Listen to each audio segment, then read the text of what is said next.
Olá, como estão? Damos glórias ao Pai mais uma vez por esse tempo de podermos estar mais uma vez juntos nesse 10º vídeo. E chegamos nesse tempo com um sentimento de gratidão ao Pai por tudo que Ele tem feito e por tudo aquilo que Ele ainda vai fazer na vida de cada um de vocês, cada um de nós. Que Ele continue imprimindo em nós o seu caráter, aquilo que Ele é. Quando eu falo caráter, eu estou falando de caractere, de impressão. Porque a palavra diz que nós somos imagem e semelhança. E conforme nós nos deixamos ser tratados pelo Espírito, Ele vai imprimindo em nós o caráter do nosso Pai, o que Ele é, a sua essência. Não apenas algo moral, não apenas algo externo, mas Ele visa nos tornar uma nova criatura, não nos melhorar, não nos maquiar, não nos tornar mais bonitinhos, não melhorados, mas feitos à imagem e semelhança dele. Eu quero, por um instante, adorar o Senhor com um cântico.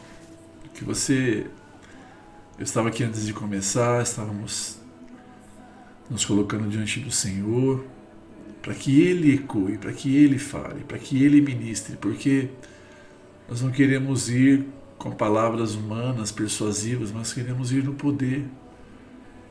E o poder emana do Pai, emana do Senhor, que está em nós sim, pois somos o corpo dele.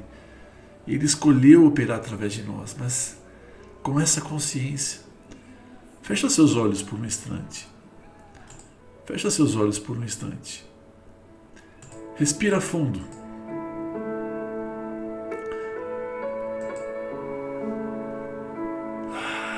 Esvazia seu pulmão. Diga para sua mente: cala-te a toda preocupação, a todo pensamento de estarmos nos armando de alguma forma para aquilo que queremos entender. O Pai nos chama a esse tempo. Olha essa palavra.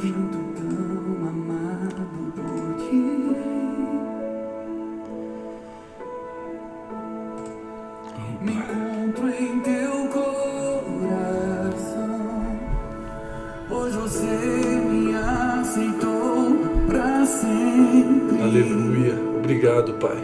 O teu amor por mim é tão surpreendente.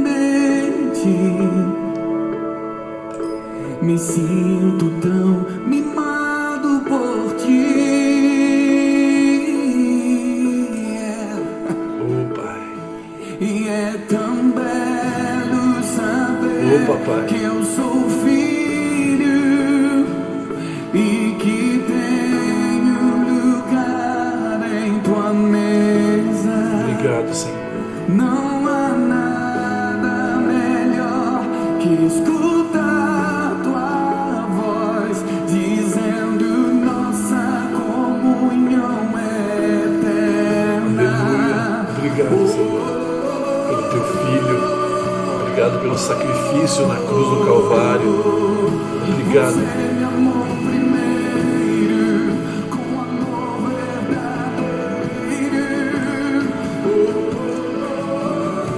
Obrigado, Pai. E eu nasci pra te adorar. Eu nasci pra te adorar.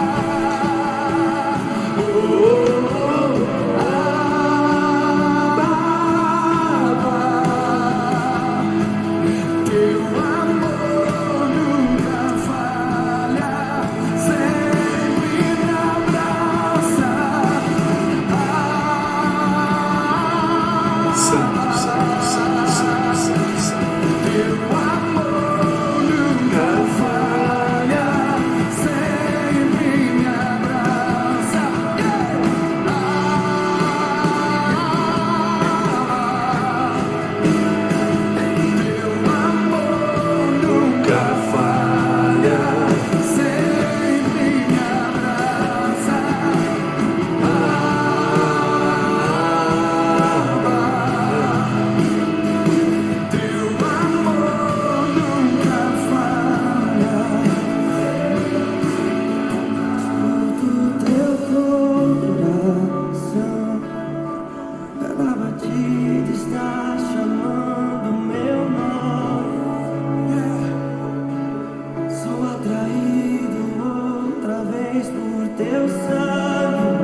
sinto tão amado por ti. Obrigado, Pai. Encontrei teu coração. Você me aceitou pra sempre. Pois você me aceitou pra sempre. Obrigado. Que o teu amor por mim é tão surpreendente. Me sinto tão mimado por ti. Fruto do teu amor. É tão belo saber que eu sou filho e que tenho lugar em tua mesa. Obrigado, Senhor. Não há nada melhor que escutar tua voz dizendo Nossa comunhão é eterna.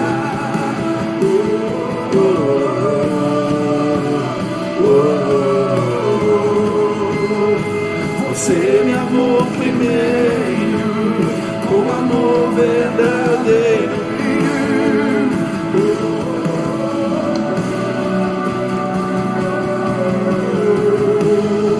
e o meu prazer é te adorar. O meu prazer é te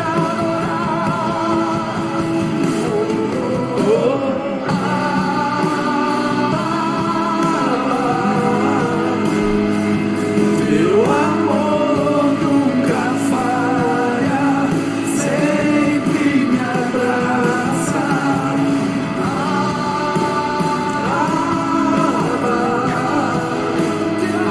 Teu amor nunca falha, sempre me abraça.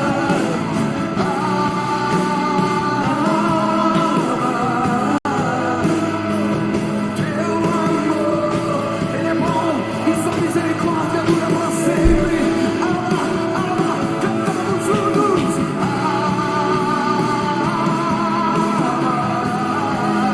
Teu amor nunca falha, Sempre me abraça.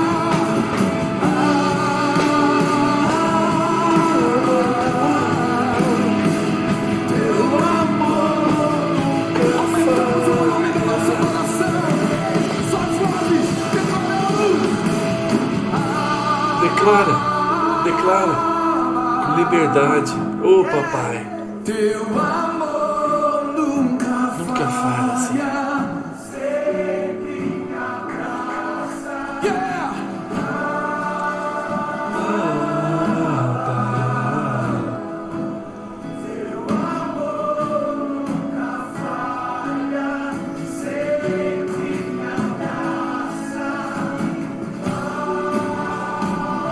Aleluia, aleluia, aleluia.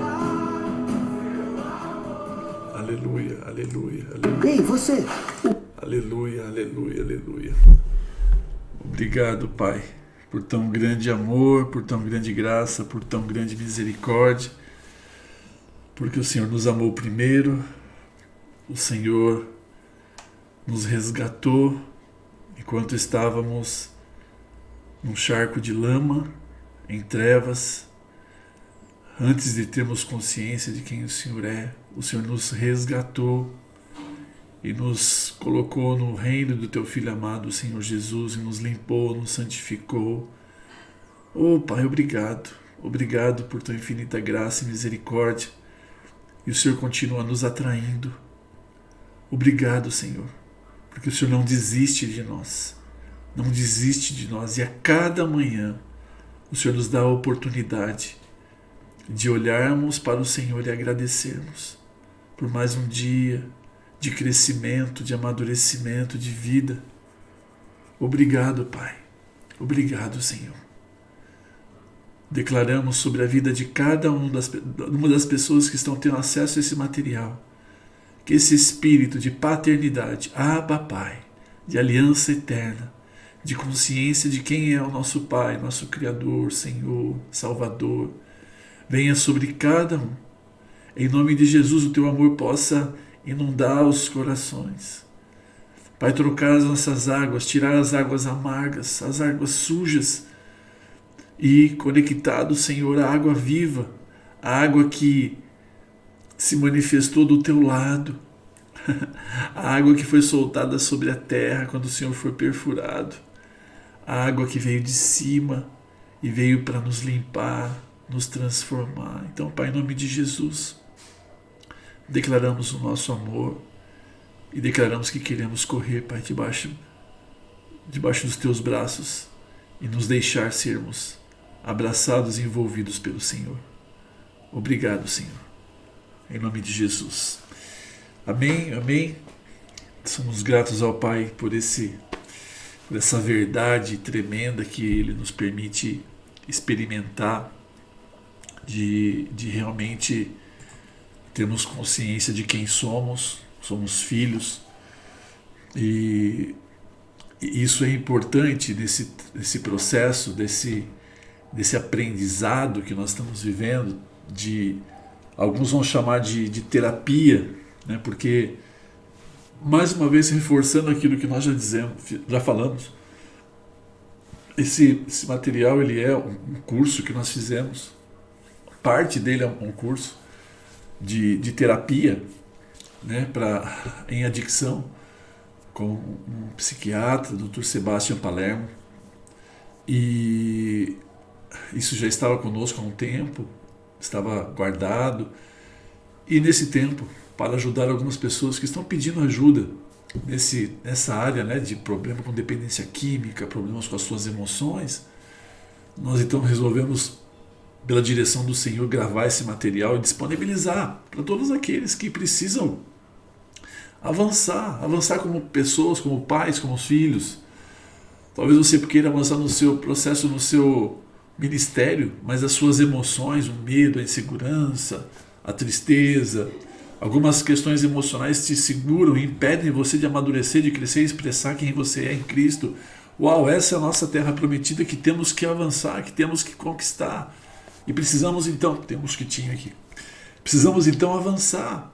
Então eu falo para você, animo você a não apenas ser ciente ou consciente desses estudos, mas colocar em prática. Hoje nós vamos falar sobre a terapia na prática. Olha que coisa linda que nós podemos ver hoje. Tudo aquilo que nós vimos até agora vamos poder usar nesse momento. Vamos ensinar como usamos isso. Então você pode usar isso numa terapia com alguém que está passando por algum problema emocional. Você pode usar isso num acompanhamento de alguém que está com problemas com drogas, com dependência.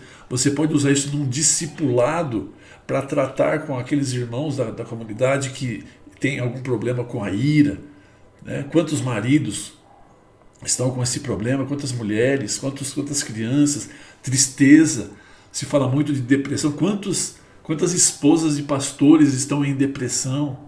Uau, temos aí um material tremendo para que possamos ministrar a essas pessoas, ouvi-las desde o Espírito e lançarmos palavras muito certeiras para romper aquilo que está afligindo. Então não é algo direcionado apenas para quem tem problema de droga, não, é uma ferramenta para a cura das emoções. E espero que você que está ouvindo esse material, está tendo acesso a esse material, nós vamos ter muitas outras, muito mais profundizado cada tema que a gente viu aqui. Então, fique atento àquilo que vai ser postado. Então, eu chamo você a revisar esse material. Se você não viu todos os vídeos, veja, porque é um instrumento, é uma ferramenta para o uso na sua casa, na sua família, e também se você é pastor no seu ministério, na sua própria casa, possamos avançar. Então, vamos lá. Temos aí o nosso slide, né, de início, que é vencendo a adicção. E o nosso desejo é ser um agente de transformação, transformar cada um de nós, que você está tendo esse acesso a esse material, a ser um agente de transformação de vidas mesmo. E possamos avançar nesse sentido. Hoje nós vamos falar então sobre a ferramenta, como vamos lidar com isso, como que vamos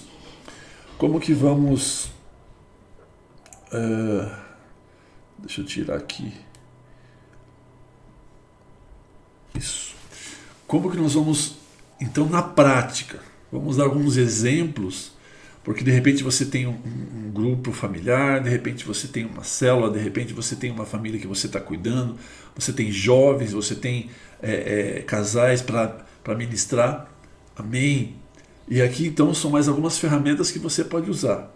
Então vamos dar aqui o nome terapia em grupo, nesse primeiro slide, porque se eu estou querendo acesso a esse material dentro de uma esfera de apenas tratar emocionalmente as pessoas, como a psiquiatria faz, mas não de um âmbito espiritual, ok, é uma terapia, podemos chamar de terapia. Agora, se você quer isso muito mais profundo, como a gente viu desde o início, que nós somos seres trinos, espírito, alma e corpo, que você quer realmente mergulhar nisso e olhar desde o espírito, uau, nós vamos também estar trazendo algumas ferramentas. Então podemos chamar isso de discipulado, podemos chamar isso de ajuda de grupo, né? Então vamos lá. Então a terapia, note que a terapia ou esse discipulado, e eu vou dando uma sugestão para você, porque nós já passamos por isso também, já tratamos as pessoas como discipulado nessas questões emocionais, e é tremendo isso, ver o resultado disso. Então você uma terapia em grupo. Por que ela é importante? Elas são muito importantes em caso de adicção, ok? O que elas pretendem? Desenvolver a empatia, né? Uma pessoa que não consegue relações interpessoais, uma pessoa que não consegue desenvolver a empatia, uma pessoa que não consegue relações interpessoais, dificilmente vai conseguir ser curada dos seus problemas emocionais. Grande parte dos adictos tem alto índice de egoísmo e individualismo. Isso é uma característica. Tem também como função a função terapêutica do diálogo. Então você tem a questão de uma pessoa que tem dificuldade para falar. Então você tem dentro de um grupo, você tem uma pessoa que ela fala muito, então nós vamos ter que, dentro desse grupo, administrar, colocar essa pessoa no lugar dela, e a pessoa que não fala. Então, a pessoa que não fala, ela também vai precisar ser ativada. Então, a terapia em grupo, ela tem esse poder, essa função de desenvolver nessa pessoa esse falar. Porque quando você olha para o Pai, ele sempre vai buscar no homem tirar o homem de si mesmo e entregar o homem ao próximo. Entenda isso. Então alguém vai perguntar para Jesus assim: Senhor Jesus, qual é o maior e o principal de todos os mandamentos? Né? Lá em Marcos 12, existem em outros lugares também, mas Marcos 12 me chama muito a atenção, porque ele diz assim: ouve, ó Israel, o Senhor, o nosso Deus, é um único Deus. Ouve, chamar. Eu posso escutar, mas eu posso não estar ouvindo. Então, a terapia, o grupo aí tem um objetivo, ó. Escute, mas ouça. Ouve, ó Israel. Então não está falando de ouvir apenas com esse ouvido, mas algo interno. Algo interno. Tirar a pessoa de dentro de si. E aí o Senhor vai falar assim: amarás, portanto, o Senhor teu Deus de todo o teu coração, de toda a tua alma, de todo o entendimento, de toda a sua força. E o segundo é: amarás o teu próximo como a ti mesmo. Não existe qualquer outro mandamento maior do que estes. Então, é tremendo entender que o amar, primeiro, o homem, eu tenho que amar a Deus. Esse amor está no Pai, e eu tenho que trazê-lo para dentro, não é? E ama seu próximo. está no meu irmão. Eu tenho que trazê-lo para dentro. Então, o amar, ele é um exercício que visa o quê? Tirar o homem de dentro de si mesmo, expressá-lo a Deus para trazer Deus para dentro e expressar o próximo para trazer o próximo para dentro, senão eu não consigo amar. Se eu me fecho, né, sou aquela pessoa, você viu a característica, né, do adicto, a questão o egoísmo e o individualismo. Então eu preciso entender esse desenho de que o Pai está nos atraindo, nos chamando para Ele, nos tirar de dentro de nós. Porque todos os talentos que você tem e todos os dons que você tem, que eu tenho, não são para nós mesmos, mas são um presente para os nossos irmãos. Uau! Dom, a palavra dom significa presente. Para mim, peraí, qual o benefício eu tenho de ter um dom? O dom, ele se manifesta para o meu irmão. Uau! Então, se eu estou preso em mim, eu não falo, não expresso, individualismo, egoísmo, centrado em mim mesmo, eu cada vez fico mais longe do meu propósito, porque todos os dons que o Pai colocou em mim não são para mim, são para o meu próximo, são para Deus. Uau, aí a importância da terapia, a importância do discipulado, eu entender isso, de levar as pessoas, levar os meus irmãos a saírem de si mesmo e irem em direção àquilo que o Pai está atraindo. Não é? É lindo isso. Tem também o grupo, tem a função de responsabilidade, ou seja, trazer uma consciência maior para aqueles que estão trabalhando no grupo, uma consciência de respeito mútuo, de espaço e de contenção, o que eu posso, o que eu não posso, até onde eu posso ir, aonde é meu limite, até onde eu posso agir, qual que é o meu espaço de atuação. Então, o respeito ao meu irmão e ao mesmo tempo, contraponto, recebendo esse respeito, aprendendo a receber esse respeito.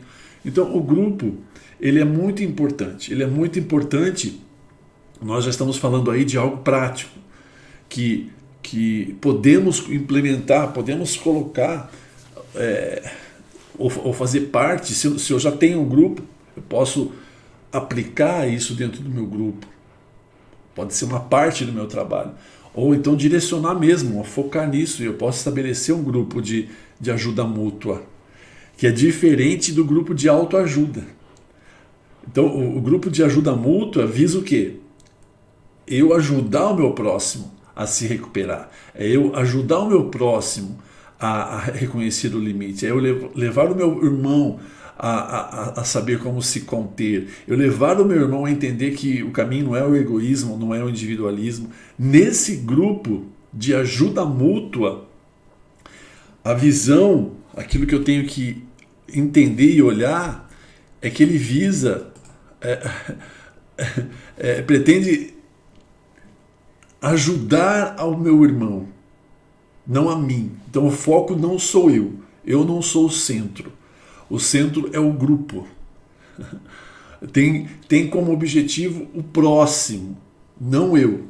E aí então vamos começar a trabalhar, e quanto mais nós trabalhamos isso, acho que é aí que você já passou por essa experiência, quando você teve uma oportunidade de ajudar alguém, e você fala assim, uau, eu fui mais abençoado do que aquela pessoa que eu ajudei, porque para mim foi muito bom. É isso. Por quê? Porque isso é da sua natureza. A natureza do homem é dar, a ser dador. Olha só, Deus, ele entregou primeiro. Ele entregou o Senhor Jesus primeiro, antes de nós termos consciência da nossa maldade ou de Deus. Estávamos no charco de lama, estávamos em trevas, mas Ele me amou primeiro. Ele entregou seu filho primeiro. Jesus foi para a cruz primeiro, para que eu fosse salvo. Então o Senhor, ele é assim, Ele dá o primeiro, Ele dá o seu melhor, Ele dá aquilo que é mais precioso para Ele. E isso está nos filhos, está em nós. Por isso, quando nós ajudamos, quando nós expressamos o dar, nos sentimos tão bem. Não é apenas uma questão, eu vou ser abençoado porque eu dou, porque eu tenho que ser generoso. É um desenho que está em você. Então você não precisa dizer para uma semente que tipo de árvore ela vai ser, ela é. Assim você é em Cristo Jesus, assim você é em Deus. Mas por que eu estou vivendo esse problema então? Por que eu estou manifestando coisas ruins? Estou preso no vício, na droga muitas vezes? É porque a mentira que foi plantada, ela está aí produzindo frutos. Mas quando eu creio na obra do meu Pai, então eu sou resgatado em Cristo Jesus, essa mentira ela cai por terra. E agora eu começo a manifestar a verdade. E eu sou livre. E tudo vai se alinhar ao meu redor. A palavra vai dizer isso, que nós prosperamos conforme prospera a nossa alma. Então, é tremendo entender isso. Vamos avançar. Vamos lá.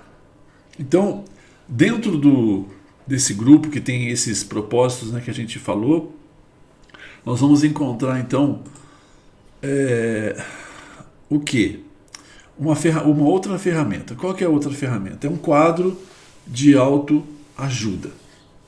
Então, você vai estar fazendo essa reunião com o primeiro individual, com cada um, ok? Você vai estar também tendo essa reunião, que é o grupo, a terapia em grupo, que é a ajuda mútua. E a sequência desse processo vai ser que cada um possa ter o seu quadro de autorregistro. Ou você vai ter o seu caderno, a sua carteira, não sei como que você quer chamar. E isso vai ser a ferramenta dela de trabalho. Então, quando você fizer uma dinâmica, do grupo de terapia, de mútua ajuda, você vai ter lá as questões que forem levantadas. Você pode ajudar essas pessoas a usarem esse quadro de autoajuda. Nós vamos entender como ele funciona. E esse quadro de autoajuda, esse caderno de autoajuda, ser a ferramenta que essa pessoa vai levar para a sua casa e vai dar sequência. Então não é algo que é para ser usado apenas no grupo, mas é algo que vai ser uma ferramenta para que durante todo o seu processo, durante toda a semana, ela possa estar registrando aquilo que nós vamos estar, então, aqui passando para vocês, tá bom? Aí você tem tudo anotado, a gente vai ler junto para que a gente possa entender, tá bom? Fazer algumas observações. A base desse modelo de abordagem, de ajuda, é ensinar as pessoas a pensar o que estão pensando.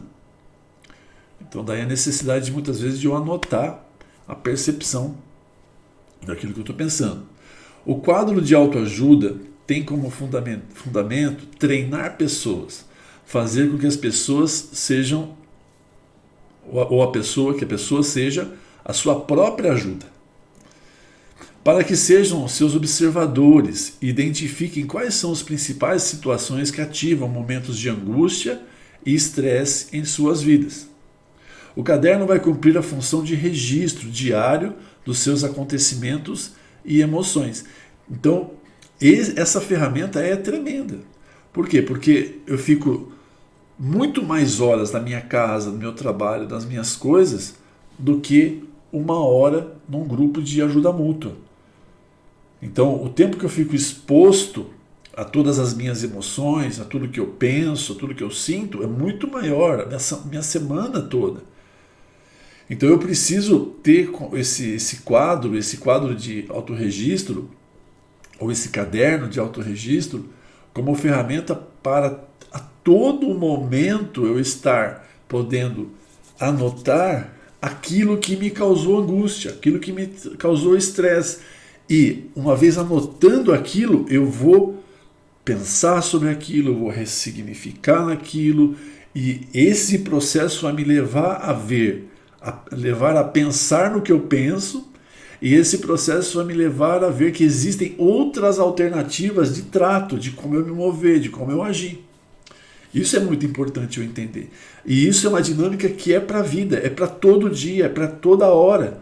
Porque eu não posso ser um na igreja ou no ambiente social, está tudo bem. Quando eu saio, vou com os amigos, ou quando eu vou para a igreja, está tudo bem. Mas quando eu chego em casa se manifesta o quadro de violência, de estresse, de tristeza, eu vou tomar remédios. Opa, peraí. É nesse momento que eu não estou no grupo ou em sociedade que eu preciso anotar e perceber o que está acontecendo comigo. Para que eu não tenha essa dicotomia, para que eu não tenha esse doble ânimo que a palavra vai chamar. E eu consiga, então, me mover coerente. O que eu sou em sociedade é o que eu manifesto na minha casa. Ok? Então, e eu aprendendo a lidar com esses sentimentos ou situações perturbadoras, que a gente chamou, eu vou estar muito mais protegido de usar um recurso externo, uma droga, uma bebida, para sair da minha angústia. Eu vou olhar para aquilo que me angustia, vou ressignificar aquilo e vou entender, eu não preciso da droga, eu não preciso do álcool, eu não preciso da violência, eu não preciso de nada disso que me tire da angústia imediatamente. Eu preciso ressignificar porque eu quero ser funcional na minha vida. Então esse quadro vai nos ajudar muito. Então o que eu vou anotar nesse quadro? Nesse quadro eu vou anotar, vamos lá, o que aconteceu, né? Primeiro passo, o que aconteceu, o acontecimento. Eu vou anotar a minha demanda, o que eu estou exigindo, a minha exigência, o que eu estou pedindo. Eu vou anotar a emoção perturbadora. Eu vou anotar a minha conduta disfuncional. E vou anotar a minha conduta de valorização opcional. A valoração aí, né? Mas é valorização opcional.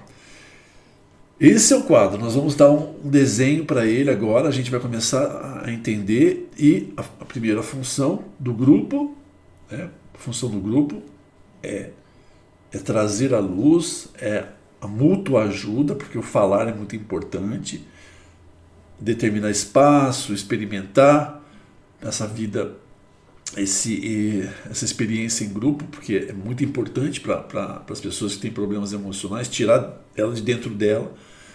E a ferramenta do quadro ou do caderno, para que a gente possa usar o tempo todo. E o que nós vamos anotar? Vamos anotar esses temas aí. Então qual que é o objetivo do quadro de autoajuda? É identificar a emoção perturbadora e, como consequência, aprender a valorizar melhor para poder seguir sua vida sem a conduta disfuncional. Isso é uma ferramenta tremenda, é uma ferramenta que vai me ajudar. Nós vamos entender o efeito emocional disso. Nós vamos entender como que o homem como ele muda a sua memória de longo prazo, aquilo que já está estabelecido no seu sistema de crença. Então eu vou buscar transformar aquilo que está registrado lá no profundo, lá no meu sistema de crença, que já a longo prazo, que eu já cheguei a uma conclusão que é verdade. Aonde estão as minhas verdades, eu vou revisar, eu vou revalorizar.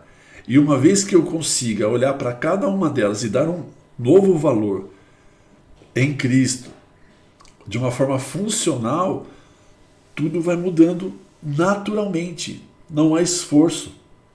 Então por isso que muitas vezes as pessoas elas lutam para mudar a sua emoção, mas sem mudar essa valorização ou essa verdade que está nela, operando nela, ela não consegue ser transformada. Por isso que a palavra metanoia, nós já falamos sobre isso nos vídeos anteriores, ela significa mudança total da vossa mente, da vossa conduta, do nosso jeito de agir, de pensar. E isso é literal. Como que eu faço isso? Mudando meu sistema de crença, memória a longo prazo. Como que eu faço isso? Através de experiências muito fortes, emocionais muito fortes. Olha, eu acreditava no casamento. Para mim o casamento era tudo. Estou dando um exemplo. Mas aí eu fui traído. Agora o casamento para mim não vale. Quer saber? Daqui para frente eu não vou mais casar.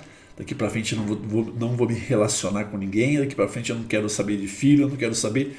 Me feri tanto.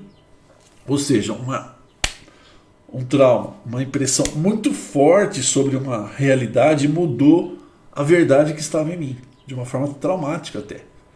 E quanto disso não acontece? Coisas que a gente acha que é verdade até a situação se apresentar de uma forma e tão dura comigo. As coisas não são assim. E eu ter que me revalorizar a partir daquele novo conceito verdadeiro que está em mim.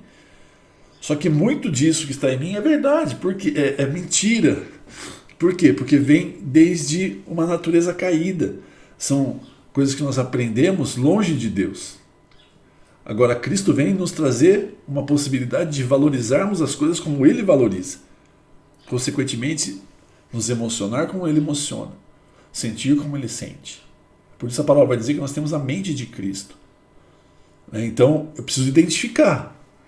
E a outra forma de você mudar o sistema de crença é você adquirir um hábito, e esse esforço vai por um tempo até que a sua psique vai reconhecer que aquele esforço já não é mais esforço, é algo que você está sustentando todos os dias, então ela vai colaborar com aquilo, porque nosso cérebro ele busca economizar energia. Então tudo que é difícil ele busca administrar para que eu não me canse. Então eu tenho que mostrar para ele pela persistência de romper um hábito que aquilo lá é definitivo, aquilo lá é bom para mim. Aí ele vai falar, ok, então é isso que você quer, então tá, então agora eu vou deixar as coisas mais fáceis porque eu vou considerar isso como um hábito. Uau, assim eu mudo. Então essas duas formas são formas que o nosso ser foi feito para ser transformado. Então eu preciso identificar a emoção perturbadora. Por que eu fiquei com raiva? Por que eu fiquei triste? Por que eu fiquei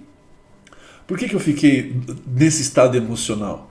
E como consequência, aprender a valorizar. Como que eu vou valorizar esse acontecimento que me deixou com raiva? Né? E qual foi a minha ação em relação ao acontecimento? Começar a olhar para isso para que realmente eu possa ir sendo transformado. Olha só aqui. Então nós vamos falar sobre o que eu vou anotar primeiro nesse caderno, nesse quadro, né?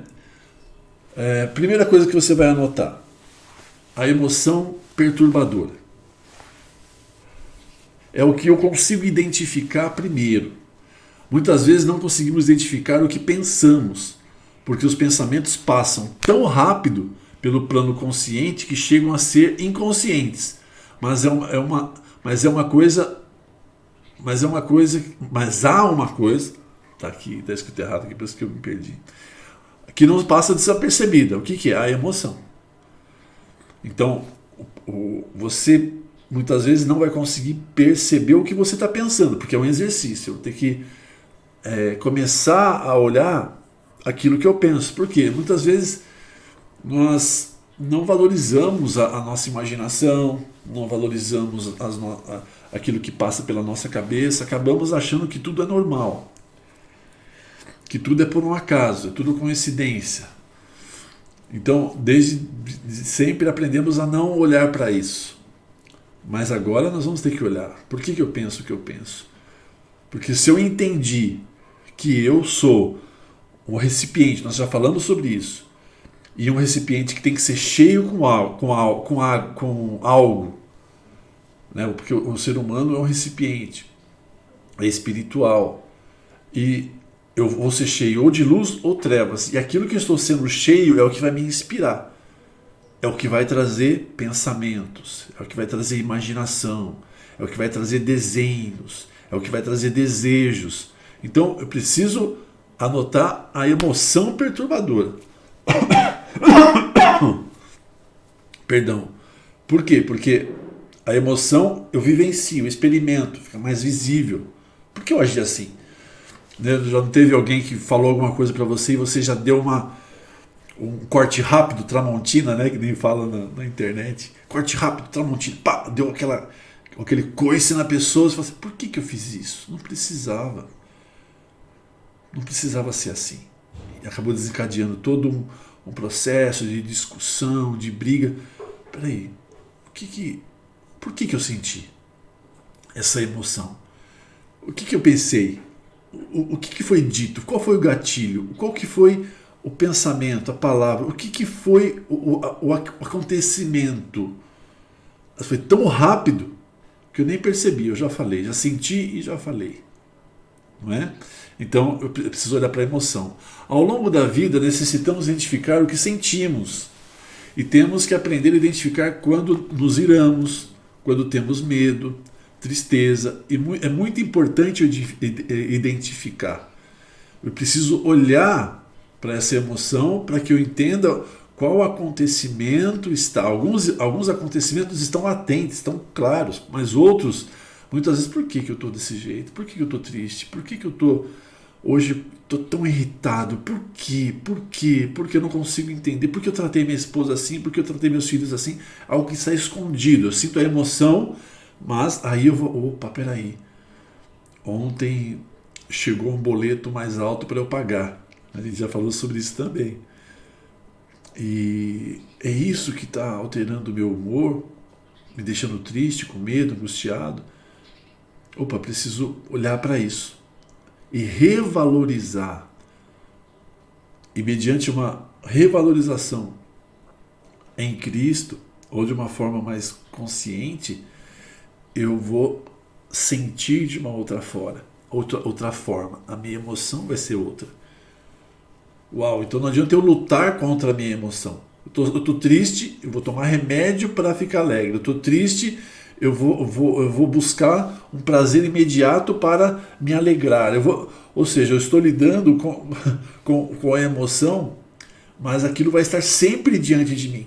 Sempre vindo, por quê? Porque eu não aprendi a olhar o acontecimento.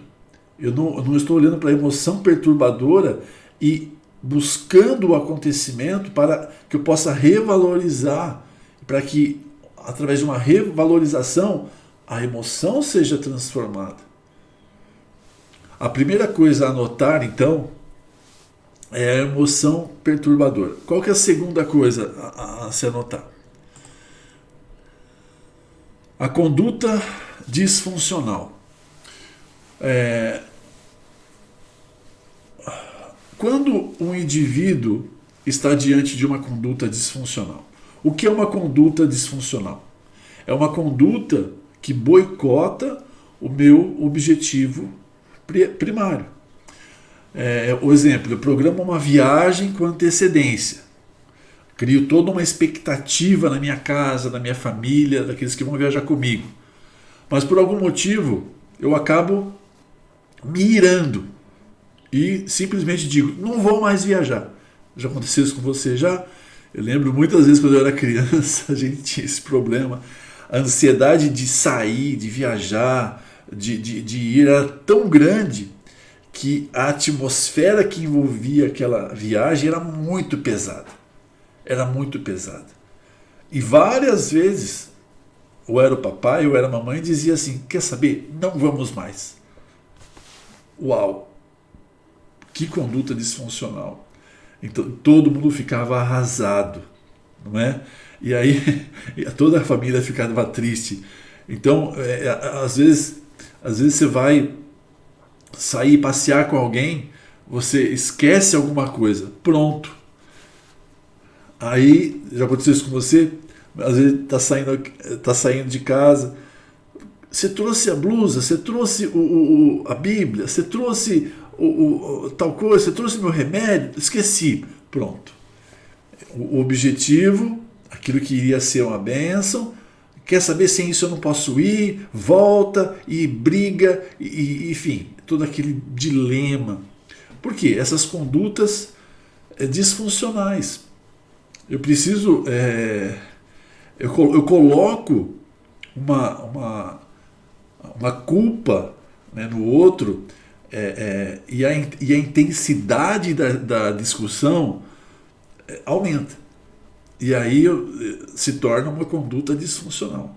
Então, como eu trato a questão da expectativa da viagem e digo, não vou. Conduta disfuncional. Alguém esqueceu algo. Eu aumento o tom de voz, eu grito, você não podia fazer isso, você não podia esquecer, e papai magoa a pessoa. Conduta disfuncional. Então, a conduta disfuncional é quando uma pessoa boicota a si mesmo com a intenção de castigar a outros. Não vou mais viajar. Você esqueceu? Tá, então as coisas agora você vai ter que ouvir. Então, essas condutas que eu adoto, eu muitas vezes não percebo. Tem gente que nem percebe. Tem algumas pessoas falam, nós somos assim mesmo, a nossa família é assim que a gente resolve as coisas. Espera aí, não é bem assim. Como que vocês vão lidar com as pessoas que não são da família? Será que todos vão aceitar isso? Não é? Então aconteceu aquela... Não sei se você já fez isso. Estão todos comendo e diante de algum comentário a pessoa se levanta e diz que não vai mais comer. Ou seja, por sua culpa não como mais. Já aconteceu isso? Você já sentou na mesa às vezes para comer com a sua família e alguém falou alguma coisa que te chateou, você empurra o prato e fala, também não como mais. Não é? Conduta disfuncional. Quero que o outro sofra o fato de eu não comer. Então são condutas que eu preciso começar a olhar, a perceber em mim e revalorizar. Olhar para a minha emoção perturbadora primeiro, depois identificar essa conduta que ela foi em função da minha emoção, o acontecimento gerou a emoção, faltou o quê? Faltou a valorização. Mudar a valorização do acontecimento é o que muda a minha conduta. Okay? Então, por isso eu tenho que anotar, porque é para aí que vai nos levar as anotações. A emoção perturbadora, a emoção acontecimento, a emoção, que é a conduta disfuncional, nós vamos então ter que revalorizar. E é aí que nós queremos chegar. Mas eu preciso então anotar, perceber, começar a olhar o que eu penso. Ok? Olha só, o terceiro tema é a questão da demanda e da exigência. Então, o que eu estou exigindo aí? O que é demanda? O que é exigência? É todo desejo que se torna uma lei em nós. Todo desejo que se torna uma lei em nós. Por exemplo, eu desejar que me respeitem é diferente de terem que me respeitar. Opa! A intensidade do desejo é diferente. O desejar que me respeitem vai provocar um tipo de emoção. Agora, o ter que me respeitar, uau! Se alguém me respeitar, vai romper uma lei e a conduta disfuncional vai ser desproporcional, não é? Olha a diferença entre uma consciência. Eu desejo que as pessoas me respeitem, porém, sempre vai ter aquele que não vai respeitar, ok, é o direito dele. Agora vai ter aquele que fala, não, vocês têm que me respeitar. E aí o outro já não tem direito de me desrespeitar, não. Se ele desrespeitar, ele vai ter que pagar um preço. Eu vou ter que fazer justiça. A ira. Ok? As pessoas têm dificuldade. Cada pessoa tem uma diferente intensidade na hora de exigir as coisas. Ok? Então eu preciso começar a olhar para mim e quantas coisas disfuncionais acontecem por causa disso. essa intensidade na hora de exigir as coisas. Então, é muito sério. Exigência é todo desejo que se transforma em lei em mim. Então, exigência ou demanda, que eu vou anotar aí no meu caderninho, no meu quadro, é aquilo que é todo desejo meu que se tornou uma lei para mim. Então, toda vez que alguém romper essa lei, e vão romper, porque as coisas não são do jeito que a gente quer. Raro, não é? Então, uma pessoa que tem demanda, ela vai sofrer bastante. Vamos lá. É tão ruim assim eu ser exigente? Alguns vão falar assim, mas é bom ser exigente, né? Tá bom. Não se trata de ser bom ou ruim ser exigente, mas sim de ter uma valorização correta das coisas. Então a questão não é se eu sou exigente, demandante ou não. A questão é a intensidade. Como eu vou valorizar esse acontecimento? Quando alguém descumpriu uma lei, um desejo meu. É disso que nós estamos falando. Pessoas que estão a todo tempo exigindo vão viver o tempo todo em alerta, pois os outros têm que fazer o que quero para que eu esteja bem. Mas é bem provável que os demais não aceitem. Uau, essa pessoa sofre muito, porque ela está todo o tempo desejando, demandando que as pessoas façam o que eu estou exigindo. Então, o mundo tem que ser como eu quero, imagino e desejo que seja. Uau, e aí eu vou estar sempre trombando. E quanto isso nos afasta das pessoas? E quanto isso nos afasta? Por quê? Porque se as pessoas não fazem o que eu quero, a minha exigência é tanta que eu me afasto. E eu vou me tornando o quê? Uma pessoa isolada. Uma pessoa exigente, ela vai se isolando. É o egoísmo, é o egocentrismo, é o individualismo. Por quê? Porque eu só vou, então, permitir que esteja perto de mim as pessoas que fazem o que eu desejo. Por quê? Porque quando uma lei, um desejo meu, que eu considero uma lei, é rompido, eu me sinto mal. Eu me sinto mal. Então eu vou ter que fazer justiça. Então eu vou ter que lutar. Eu vou ter que colocar a minha intensidade de reação nisso, minha conduta disfuncional. Então, para que isso não aconteça, eu me calo e me isolo, me escondo. Por isso, socialmente eu sou de uma forma, mas dentro da minha casa eu sou outra forma. Porque dentro da minha casa eu sou exigente, demandante, as coisas têm que ser do meu jeito, do jeito que eu quero, e a intensidade de reação, de conduta, quando essa lei é quebrada, é violentíssima. Eu não tolero. Por isso, em casa, algumas pessoas sofrem tanto, não é? Agora, na sociedade, eu vou administrar isso. Como? Me isolando, me afastando, ou manipulando, ou vou usar algum recurso em mim para que o meu desejo, no final das contas, seja o que prevaleça. Conhece algumas pessoas que sempre tem que ter a última palavra? Ok? Então, são pessoas que têm muita demanda. O casamento, vamos lá. No casamento temos uma oportunidade de revalorizar as nossas exigências e demandas. Uma toalha molhada, o conceito que cada um tem de liberdade. Olha só, eu tenho meus desejos, tenho minhas demandas. Conceito do que é obrigação, conceito do que é responsabilidade, conceito de ajuda, companheirismo, conceito cultural.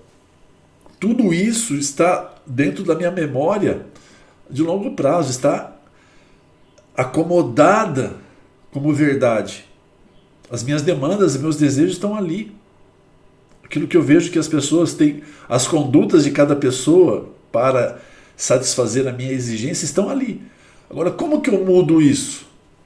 Isso tem que vir para fora. E quem que pode trazer isso para fora? Eu preciso ver. Ou um psicólogo vai me ajudar nesse processo. Ou eu posso colocar isso diante de Cristo. Como ele vê? Como que ele age? E aí eu revalorizo. Eu valorizo conforme Cristo. E aí as minhas demandas e as minhas exigências deixam de existir. Eu não me angustio. Eu não tenho mais condutas disfuncionais. Eu não tenho mais emoções perturbadoras. Para que eu preciso de droga? Para que eu preciso de álcool? Para que eu preciso de jogatina? Para que eu preciso de pornografia? Por que eu preciso de tanto prazer? Opa, eu já tenho. Eu sou funcional. Eu sei quem é meu pai. Eu sei meu propósito. Eu sou amado. Eu sou capaz de ser amado porque eu parei de ser exigente. As pessoas podem se aproximar sem medo. Uau! Queremos estabelecer leis à sociedade. Porém, são leis minhas, que a sociedade não reconhece. Eu vou ter problema. Então as pessoas que querem agir de acordo com o meu modo de entendimento, mas as pessoas não vão agir assim. Vão acabar quebrando o sistema de leis, produzindo em mim crises. Quantas pessoas estão sofrendo tanto? Porque isso não pode ser assim, isso tem que ser assim, isso não pode mudar, isso tem que ser conforme como eu vejo. Demanda. Isso provoca tanta angústia. Quando uma exigência é quebrada, se produz o caos. Pois é uma lei que foi quebrada, uma lei interna. E aí aquela coisa, vamos dar um exemplo lá para você anotar no seu quadro. Ela não tem que gritar assim comigo. Eu estou indicando uma exigência. Ela não pode falar, quem você pensa que é para falar assim comigo? Quem você pensa que é para subir o tom de voz para mim? Não é? Então eu vou... Você não pode, você tem que não gritar. É uma exigência. Né? E aí eu posso ressignificar isso. E aí vem a pergunta, por que não tenho que gritar? Por que a pessoa não pode gritar? O que significa que alguém... O que significa para você? Vamos lá, ilustrando aqui o que você vai anotar no quadro. O que significa para você que alguém grite com você, aumente o volume da voz com você? Significado da exigência. Da exigência. Eu tenho uma exigência. Como não obedece, como não me obedece, eu me iro, eu fico bravo. Você não pode falar assim comigo. Então, como você fala assim comigo, eu fico irado. Eu vou ter condutas disfuncionais, emoções perturbadoras. Mas o que significa isso? O que significa alguém gritar com você? Essa é a pergunta. O que significa para você que ele grite com você? Porque se ela grita ou se ele grita, porque quer me humilhar. Uau! Se ela grita, quer dizer que quer ter a razão. Se ela não respeita a minha razão, significa que não me ama, que não me quer, que quer me humilhar. Então note que como eu estou dando significado, como eu estou dando valor ao grito. A outra pessoa vai olhar para a pessoa que está gritando e falar, ela está nervosa, ela precisa se acalmar, ela não está raciocinando direito, ela não está vendo a situação de uma forma completa. Uau! Olha a emoção nessa pessoa que valorizou dessa forma. Não, ela está nervosa, ela está passando um momento difícil, ela não quer dizer isso, eu entendo, por mais que ela grite comigo, depois nós vamos conversar na hora que ela estiver mais calma. Outra coisa é, você não pode falar assim comigo, você não pode gritar comigo, eu tenho que gritar mais alto porque você está me humilhando, porque você não me ama, porque você... Uau! Olha aí o conflito, olha aí a conduta disfuncional, né? Um monte de coisas que começa a valorizar, um monte de coisas que vão começar a ser valorizadas e que ativam de uma forma automática nesse momento de emoção. Começamos a entender o que acontece no momento da ira. Então, É como eu vou percebendo esses gritos. Para uns é desrespeito, é humilhação, é querer estar acima. E para outro olha, ela está nervosa e isso vai passar e nós vamos poder conversar tranquilamente depois. Eu sei que não é isso. Então, como eu valorizo, justamente como eu vou me emocionar e como minha conduta vai se alinhar. Isso é muito importante eu anotar no quadro para a gente aprender. Vamos lá. Perdão pelo espirro aí, estamos ao vivo. Quero mudar aqui para você. Então a gente falou sobre emoção perturbadora, conduta disfuncional e demanda e exigência. Qual a solução? Então vamos olhar mais uma vez.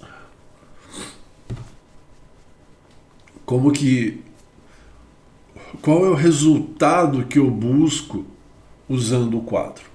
Usando a terapia em grupo.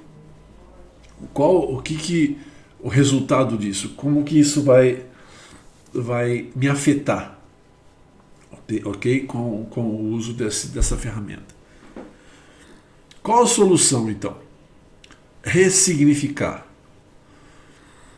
Então, primeiro eu tenho que entender. Eu vou perguntar. Perguntar. Esse significado que eu estou dando é realmente o significado correto? Então, qual é a solução? Então, olhando para aquilo que nós queremos como resultado do nosso grupo e do nosso quadro, nosso caderno aí de anotações. Qual a solução? É ressignificar. Então, qual é a solução? É perguntar. Esse significado que estou dando é realmente o significado correto?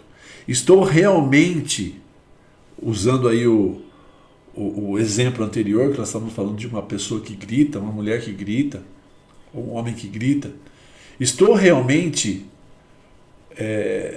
com uma mulher que quer me humilhar? Vamos dar o exemplo do quadro anterior. Será realmente essa minha esposa, por ela gritar comigo, ela está realmente querendo me humilhar?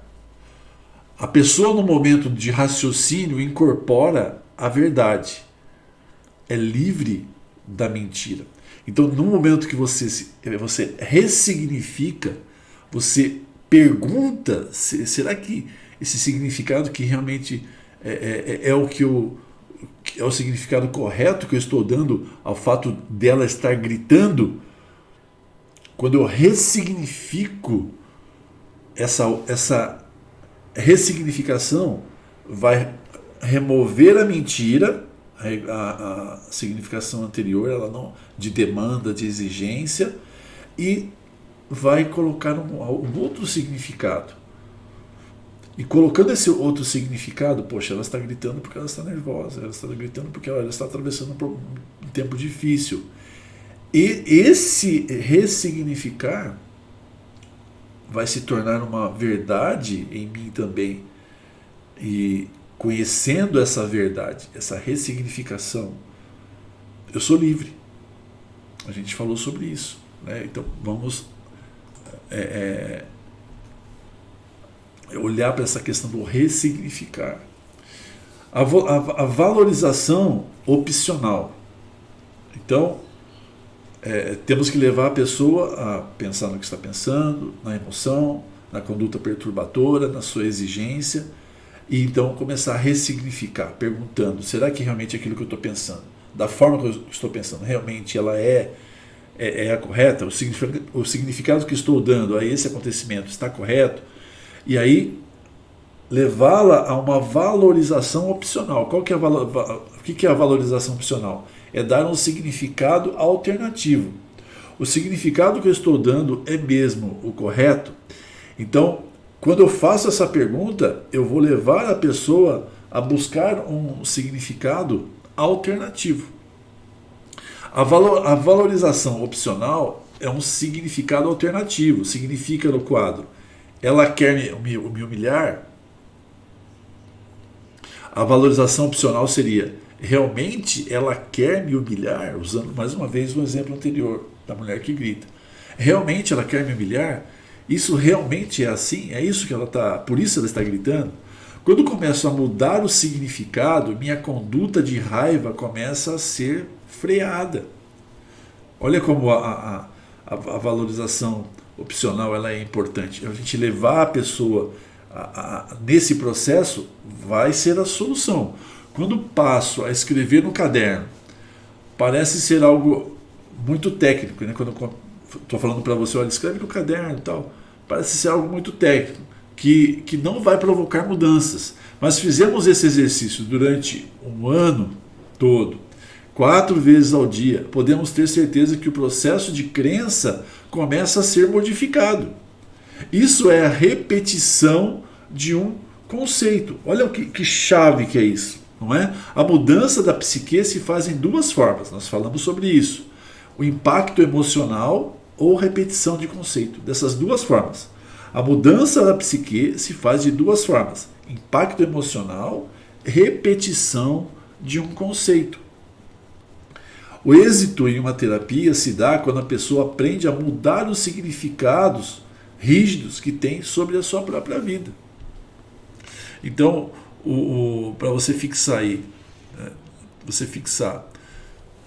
posso fazer uma estrada, posso ser levado a construir uma estrada. Eu posso usar um trator ou posso usar a enxada. Mas as 2 vão fazer a estrada, não é? A primeira, o trator, é o impacto emocional, que eu já ilustrei para você, já dei um exemplo algum tempinho atrás. E a picareta, ou a enxada, é a repetição de um conceito, é o hábito, né?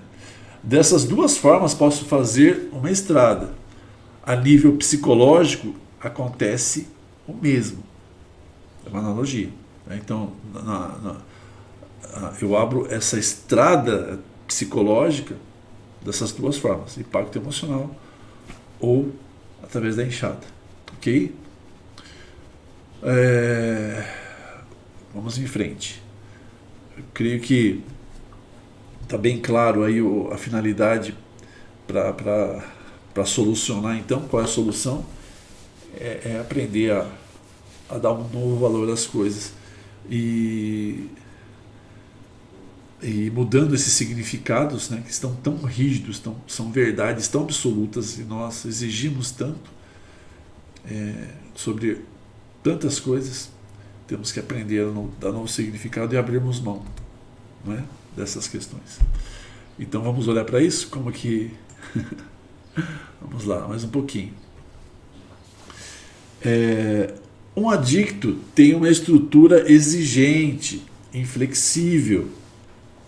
Se forem práticos e flexíveis em sua forma de pensar, não teriam, se fossem, na verdade, né? Está errado ali, não, se fossem práticos e flexíveis em sua forma de pensar, não teriam sofrimento nem angústia, nem frustração, pois estariam preparados para diferentes possibilidades. Então, por termos essas estruturas, somos levados a um estado emocional de angústia tão forte que acabamos indo através do consumo de drogas.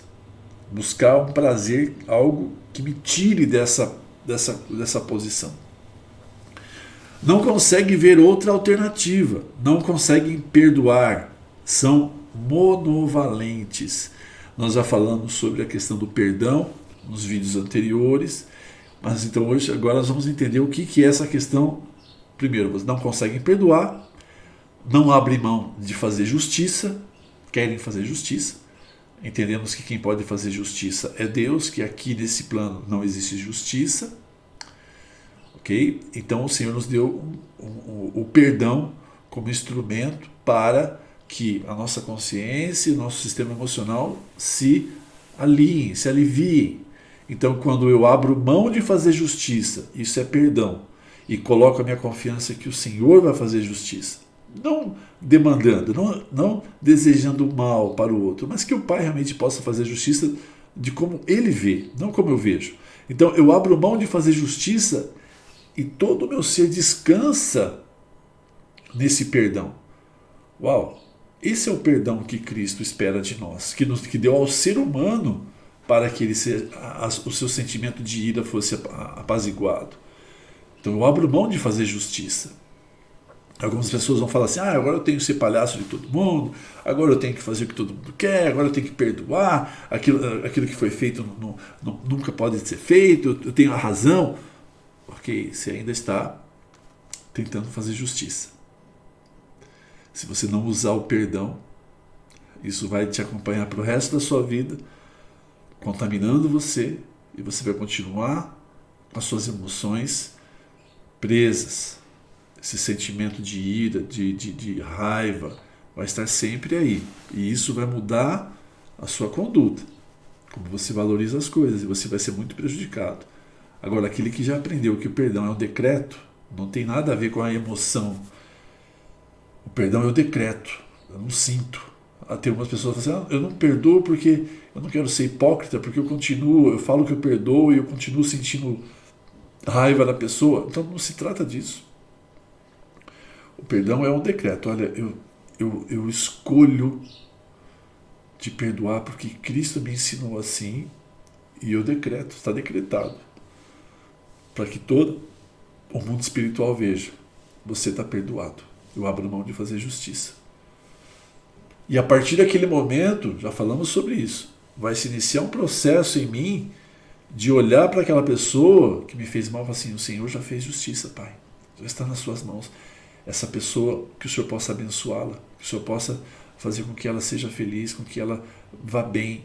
Uau! E cada vez que eu olhar para essa pessoa e declarar o bem, abençoá-la, a forma de eu sentir, a forma de eu ver vai ser transformada.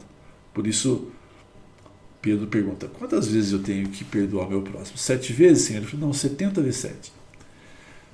Então, se 70 vezes 7 vezes você olhar para essa pessoa que você já perdoou, decretou, e falar bem dela, eu já perdoei, essa pessoa, ela é um filho de Deus, que ela seja abençoada. 70 vezes 7, declarando isso, você vai criar um caminho na sua psique, e as suas emoções vão ser apaziguadas, e você vai conseguir se aproximar novamente dessa pessoa, e você vai conseguir amá-la. Ok, esse é o processo. É fácil? Não é fácil. Ninguém está falando que é fácil. Mas nós temos um Deus, um Senhor, que pode sim. Porque Ele nos desenhou para manifestarmos esse perdão. E ponto. Ok? Então, o monovalente. O que é uma pessoa monovalente? Que tem a perspectiva que tudo vai bem, está no controle. Ou seja, a pessoa que possui esse conceito monovalente está numa situação de controle. Seus conceitos não estão sendo contestados ou confrontados. Então esse é o problema. Ela está tão certa que os seus conceitos estão corretos e se cercou de pessoas que apoiam a forma dela pensar, a forma dela agir, a ponto de ela não ser confrontada. Ou seja, para ela, o que ela pensa está certo e ponto. Ela criou toda uma estrutura ao redor dela para ela não ser contestada. Uau! Então, um exemplo. Uma pessoa chega, aperta a mão, abraça, beija, são atitudes que aprendemos desde criança. Certo? Sabemos que sempre foi assim. Mas se alguém muda essa forma de agir, me cumprimenta, dando um tapinha na cabeça, ou seja, mudou um pouquinho o meu conceito, foi um pouquinho fora daquilo que eu acho que é o correto. Uau, isso me choca. E eu entro em conflito. Então, o conceito monovalente não tolera que algo saia do modelo que a pessoa exige que seja.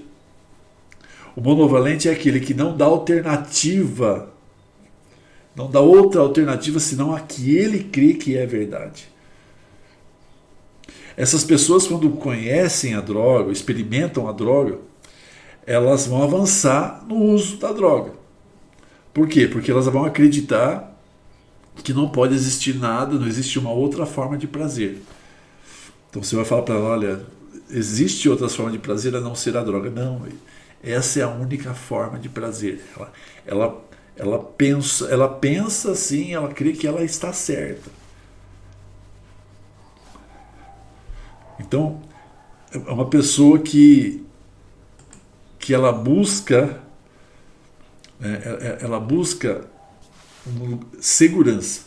São pessoas que desenvolvem um perfil de crença tão forte e são inflexíveis a outros conceitos. Buscam segurança.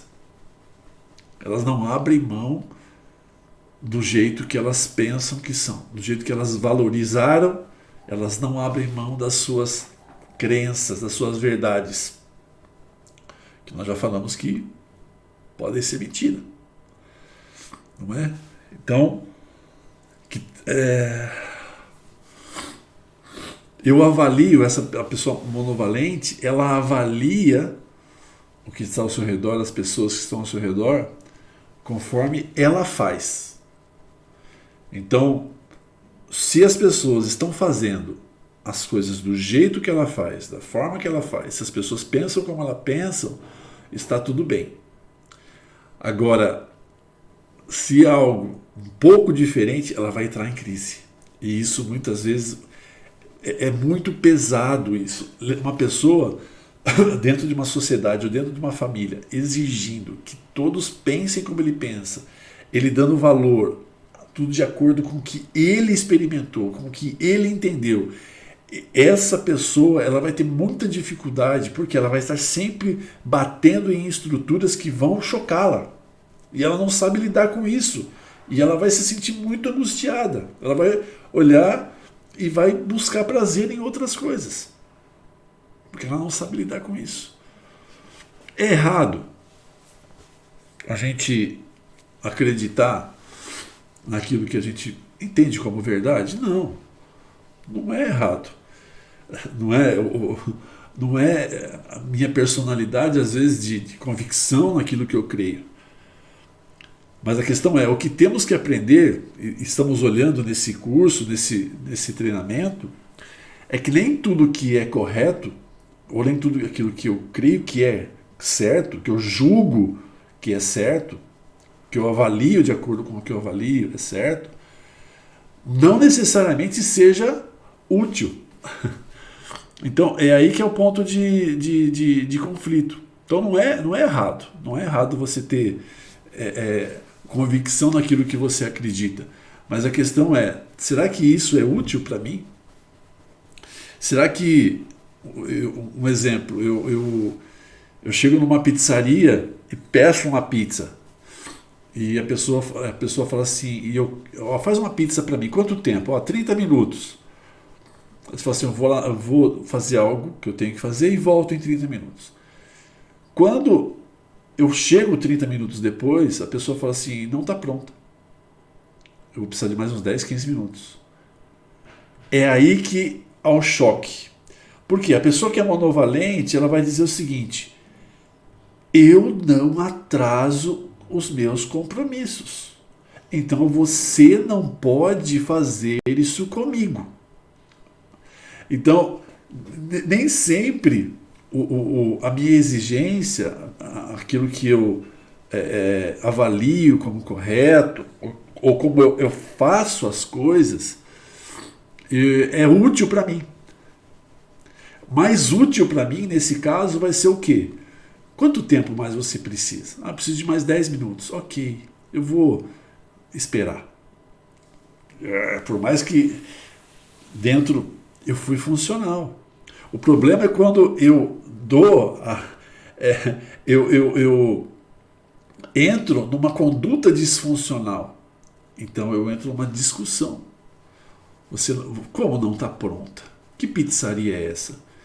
Quem você pensa que você é para atrasar e atrapalhar minha vida desse jeito? Eu não sou assim. Eu cumpro com os meus Eu sou justo, eu cumpro com as minhas obrigações, eu sou pontual, eu jamais vou deixar um cliente meu frustrado, esperando. Ok, isso é ótimo, isso é muito bom, isso não está errado, está certo.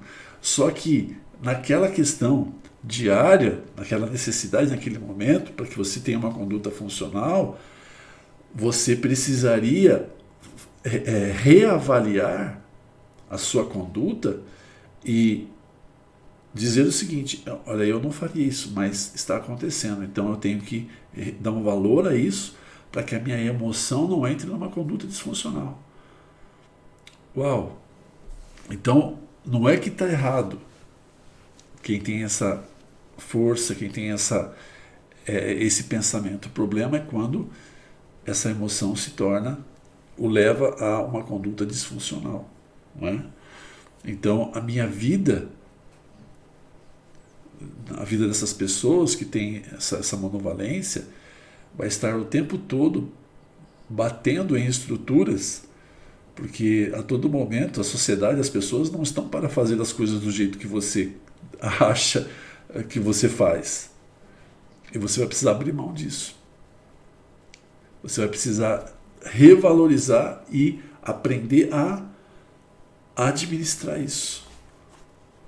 O que você tem exigido da sua esposa? O que você tem exigido dos seus filhos? O que você tem exigido dos seus amigos? O que você tem exigido das pessoas que estão próximas de você? Será que você tem exigido que elas façam as coisas conforme você faz, você entende como correto, e se elas não fazem isso, você se afasta? Ou você fala o que você pensa, né, o sincerão, e fere as pessoas? Ou você revaloriza isso e administra isso emocionalmente, sabendo que as pessoas, cada uma tem um nível de justiça diferente, uma cultura diferente, condutas diferentes, estados emocionais diferentes. Então, a terapia, ela visa então o quê? Nos trazer num ponto de equilíbrio, a sermos funcionais. Não é? Precisamos aprender a transformar a exigência em preferência. Em preferência. Então, eu prefiro, né, eu abro mão da minha exigência e prefiro revalorizar de acordo com a situação, para que não fique em mim uma emoção ou uma conduta disfuncional.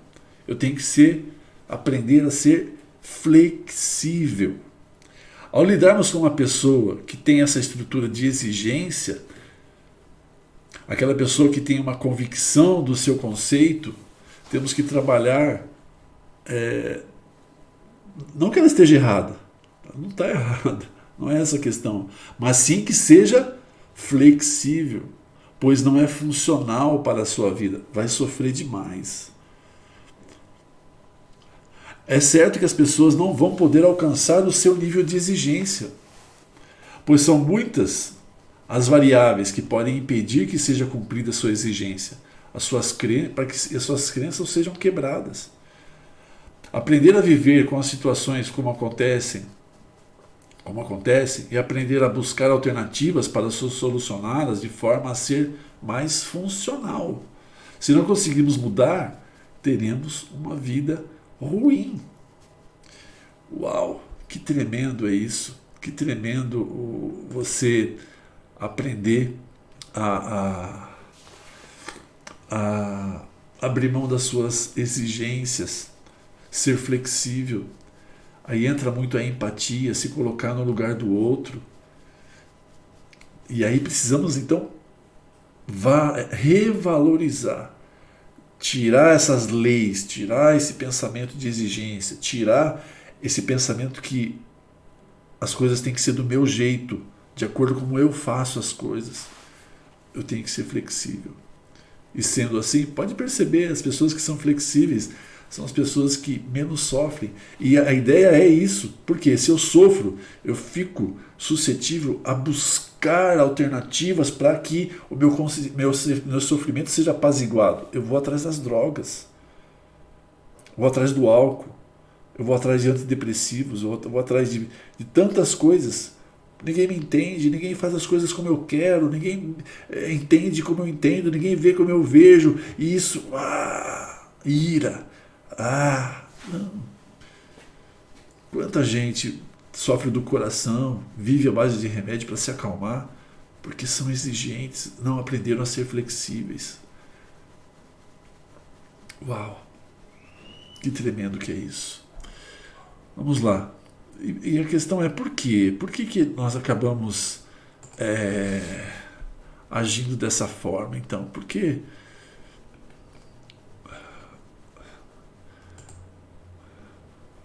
Olha só.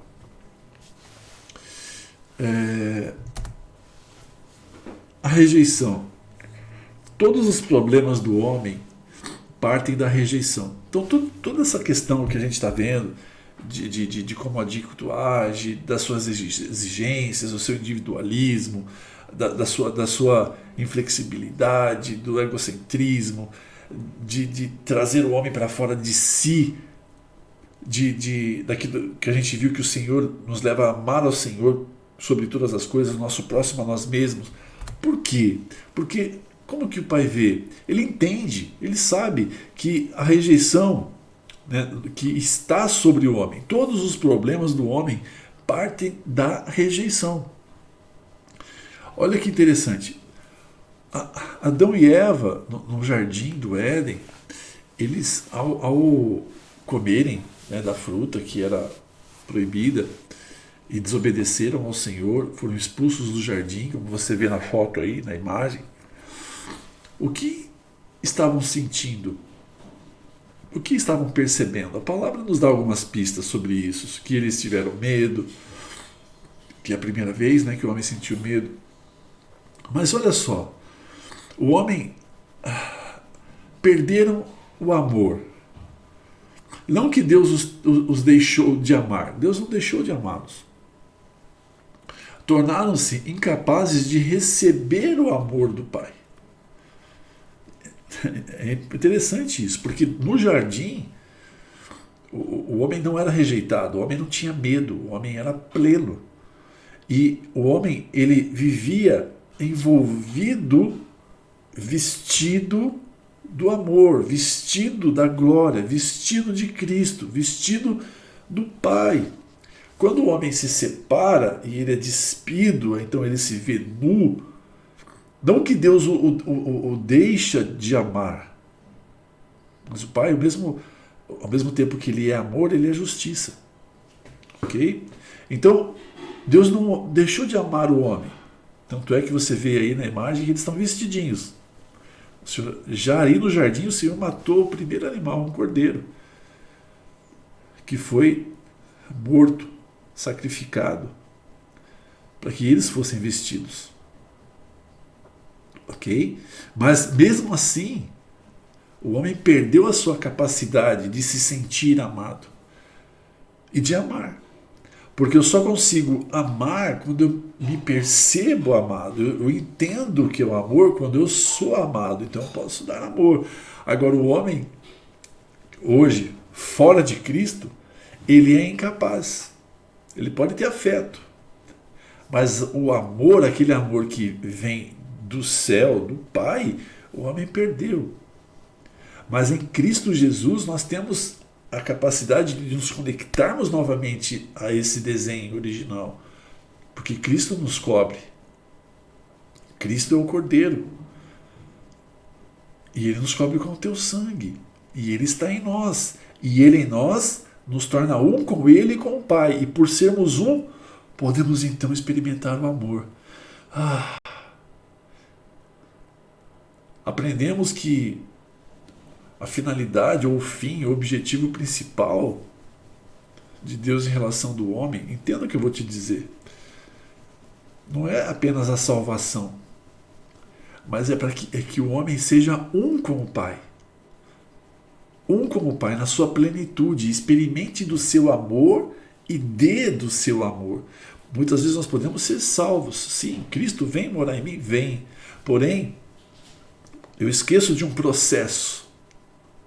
Eu não vivo um processo de santificação, eu não vivo um processo de realmente pôr para fora tudo aquilo, me despir da minha velha natureza e deixar que a natureza de Cristo se manifeste. Então eu não experimento, eu estou salvo, mas eu não experimento da paternidade, do amor de Deus, então eu não consigo amar. Uau! Eu preciso ser um para amar. Porque se eu não sou um com o meu Pai, eu não experimento o amor, eu não posso dar o que eu não tenho. A segunda coisa, perderam a segurança. Não que Deus não queria protegê-los mais, mas escolheram depositar sua confiança na mentira. Olha, se você comer dessa fruta, você vai ser como Deus. Uau! Eu posso me garantir, eu posso me sustentar, eu posso então ser como Deus. Ok, perdeu a sua segurança.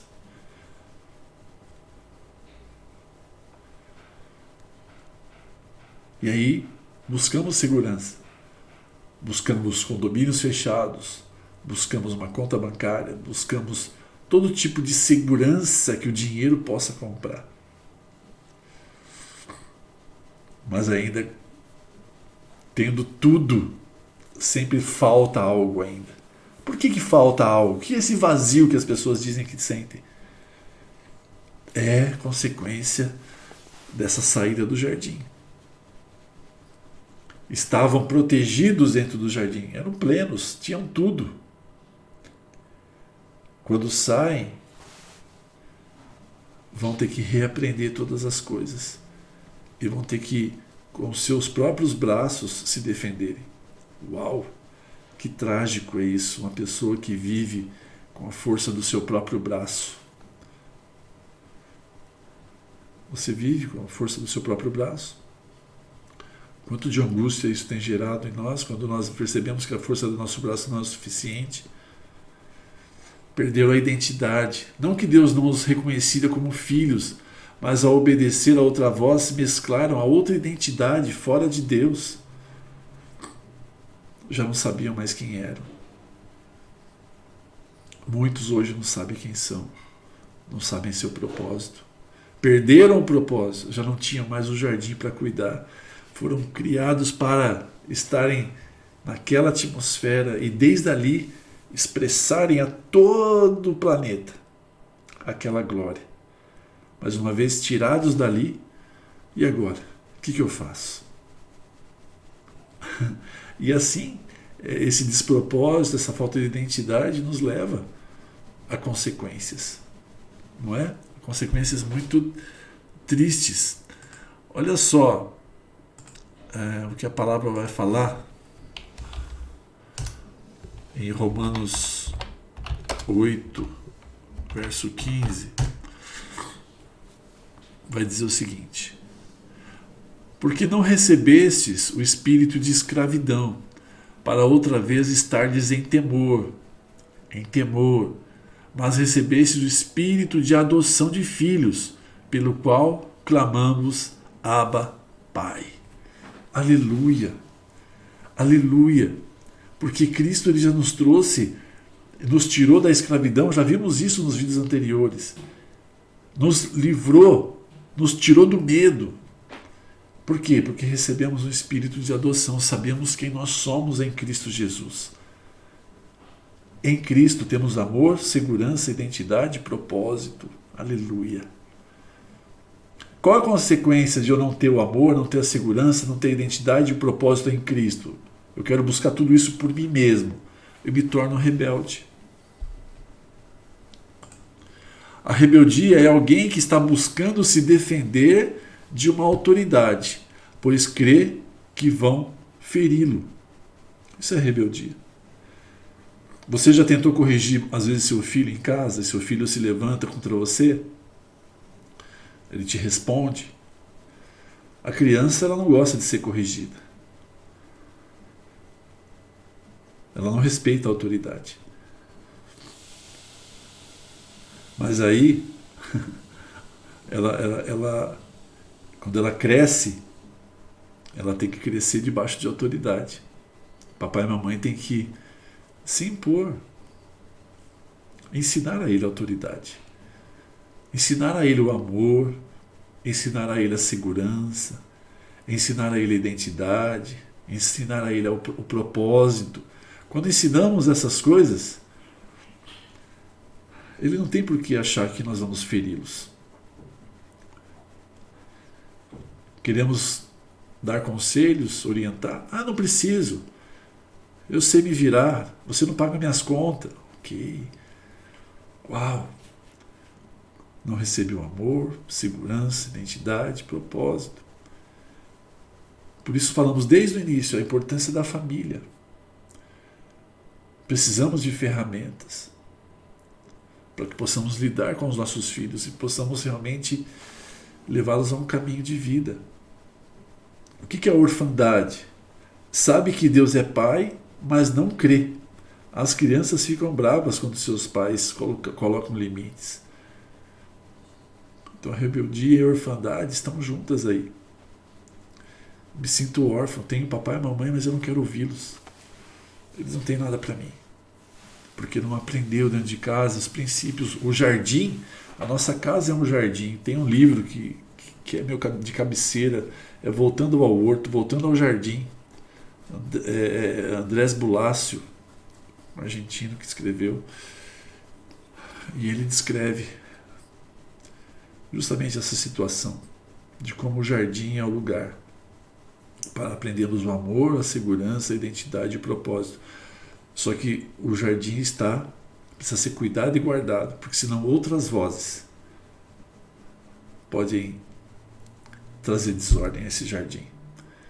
Então a rejeição, ela é a base, ela é o ponto de partida de toda a emoção, de toda a atitude disfuncional, de toda a exigência, de tudo. Então, se eu sou curado da rejeição, eu sou curado de todas as minhas emoções. Como a gente viu, foi aí, nesse momento da saída do homem do jardim que começaram todos os problemas disfuncionais no homem. Que a gente possa olhar para isso e possamos avançar. Ok? Abordando um adicto. Como abordar? Estabelecer um diálogo com o adicto. Nós temos aí 9, agora tem 1, 2, 3, 4, 5, 6, 7, 8, 9, 10 questões aí que a gente colocou. E no próximo vídeo, por fim, não consegui acabar hoje. Então, eu vou parar por aqui e gravo mais um trecho ainda, o 11º, para a gente conseguir terminar. Quero avançar sem pressa, quero entregar tudo da melhor forma possível, crendo que você, se você está vendo esse material, porque Deus tem um propósito na sua vida, né? E que o Espírito desperte em você a fome e a sede e o Pai leve você a olhar para esse desenho da rejeição, porque somos curados aí. Tudo vai se transformar na nossa vida. Amém? Vamos orar. Pai, obrigado, Senhor, por esse tempo. Obrigado, Pai, por tão grande graça e misericórdia, por tão grande amor. Que cada palavra, que cada ensino, que cada ferramenta possa ter, Senhor, o Teu Espírito como aquele que nos ensina todas as coisas. Possamos então agir pela Tua revelação, conforme o Seu desejo, conforme o Senhor nos criou, e possamos avançar, Pai. Te glorificamos, te bendizemos em nome de Jesus. Amém e amém. Forte abraço para você. Nos vemos aí no próximo vídeo para a gente tratar dos assuntos aí finais. Forte abraço.